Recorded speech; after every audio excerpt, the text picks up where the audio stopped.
अस्सलाम वालेकुम दोस्तों, मैं हूं ताहा नसीम और आप मेरे साथ देख रहे हैं TN अरब हिंदी न्यूज़। मैं आप लोगों के लिए लेके आया हूं सऊदी अरब से जुड़ी कुछ खास और ज़रूरी खबरें हमारे सभी गैर मुल्की भाइयों के लिए। कौन से कामों में अब लोकलाइजेशन यानी कि सऊदीनाइजेशन सऊदी अरब ने लगा दिया है और ये कब से लागू होगा। इसके अलावा पहली एक ऐसी अनोखी फ़्लाइट आज भारत से उड़ी, इसमें क्या क्या चीज़ें अनोखी रहीं। इसके अलावा बहुत सारी खबरें सऊदी अरब से जो है हमारे पास में आ रही है, तो मैं सारी ही खबरों के बारे में आपसे विस्तार से बात करूंगा। आप लोगों से गुजारिश है कि इस वीडियो में शुरू से लेकर आखिर तक बने रहें ताकि जो सही जानकारी है वो आपको मिल पाए, और हो सके तो चैनल को सब्सक्राइब करना ना भूलें। तो चलिए खबरों की शुरुआत करते हैं। पहली खबर हमारे पास आ रही है भारत से। भारत के केरला से जद्दा के लिए कल एक ऐसी फ़्लाइट उड़ी जो कि दुनिया की पहली फ़्लाइट बनी। 145 पैसेंजर ऑन बोर्ड उसमें थे और इसके अलावा पायलट से लेकर क्रू मेंबर हर कोई सिर्फ लेडीज़ था, यानी कि पूरी की पूरी फ़्लाइट में एक भी मेल एक भी जेंट्स शामिल नहीं था। 145 पैसेंजर के साथ ये फ़्लाइट उड़ी। 4000 हज यात्री अलग अलग फ़्लाइट में कल केरला से आए, जिनमें से एक फ़्लाइट में ये 145 औरतों का ग्रुप भी शामिल था। तो ये दुनिया की ऐसी पहली फ़्लाइट बनी जिसमें पायलट से लेकर पैसेंजर्स और क्रू मेंबर सब के सब केवल और केवल महिलाएं थी, कोई भी मर्द इसमें शामिल नहीं था। अगली खबर हमारे पास आ रही है पब्लिक प्रोसिक्यूशन की तरफ से। कल सऊदी अरब के बॉर्डर के इलाके में एक ऐसी कार को जब्त किया गया जिसके अंदर एक फॉरेनर मनी लॉन्ड्रिंग का काम कर रहा था। उसने अपनी कार के अंदर 6 किलो वज़न के गोल्ड कॉइन जो है अलग अलग हिस्सों में छुपा रखे थे। जब इसकी कार की छानबीन की गई तो 6 किलो सोना इसके कार से बरामद हुआ, जिसके बाद में इसको मनी लॉन्ड्रिंग के केस में 4 साल के लिए जेल में भेजा गया। और बताया गया कि जो भी फॉरेनर्स ऐसा कोई काम करता है, और सिर्फ फॉरेनर्स नहीं या सऊदी सिटीज़न भी क्यों ना हो, उसकी जो है सख्त से सख्त सज़ा उसको दी जाती है, और अगर गैर मुल्की है तो उसको उसकी सज़ा पूरी करने के बाद में उसके अपने मुल्क डिपोर्ट कर दिया जाता है। तो अगर आप सऊदी अरब के अंदर हैं और ऐसा कोई और आपसे ऐसा कोई काम करवाने के लिए कहता है कि आपको लालच देता है कि आप ये करें, आप फंसेंगे नहीं और हम आपको बचा लेंगे, तो इस तरह के लालच में बिल्कुल ना आए, क्योंकि सऊदी अरब के अंदर कोई भी आप कानून तोड़कर नहीं बच सकते। यहाँ की हुकूमत सारे ही नियमों का पालन करती है, जिसके तहत आप गिरफ्तार हो ही जाते हैं, भले ही कितनी भी चालाकी से आप जुर्म करें, और वो जुर्म ड्रग्स का हो, मनी लॉन्ड्रिंग का केस हो या फिर किसी भी तरीके का हो। अगली जानकारी हमारे पास आ रही है हज एंड उम्रा कमेटी की तरफ से, जिन्होंने एक नए नियम के बारे में बात करते हुए बताया है।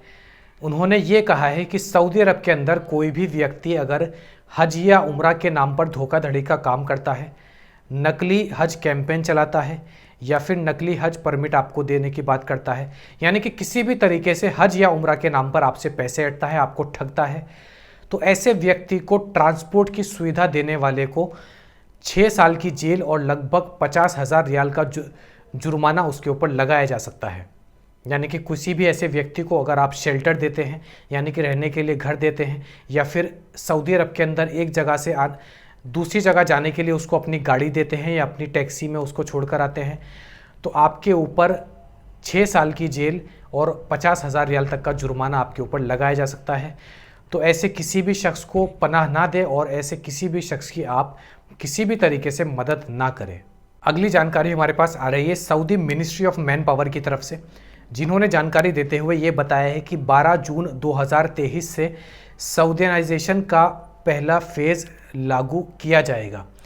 यानी कि जितने सऊदी अरब के अंदर काम ऐसे हैं जिनमें सऊदियों का होना बहुत ज़रूरी होता है, जिन कामों में 70% सऊदी स्टाफ होता है, जैसे कि ट्रैवल एसेसरीज़ का काम हो या फिर एस्केलेटर्स हो जो लिफ्ट होते हैं, इनका सेलिंग का काम हो या रिपेयरिंग का काम हो, एलिवेटर्स होते हैं, ब्यूटी पार्लर्स होते हैं, इसके अलावा पैकिंग का काम हो, और भी बहुत सारे ऐसे काम हैं जिनमें सऊदीनाइजेशन लोकलाइजेशन हुकूमत ने लगाया है।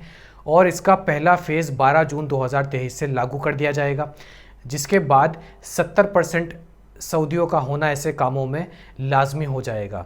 यानी कि अगर आपकी दुकान में ऐसे किसी काम के शोरूम में या दुकान में 10 आदमी काम करते हैं तो उनमें से 7 लोग सऊदी होने बहुत ज़रूरी हैं, 3 लोग ही केवल गैर मुल्की हो सकते हैं। और इन कामों के अलावा ज़्यादातर जो सऊदी जिन पोस्टों पे रखे जाएंगे वो पोस्ट होंगी ब्रांच सुपरवाइज़र हो गया, या फिर कैशियर की पोस्ट होती है, ब्रांच मैनेजर की पोस्ट होती है।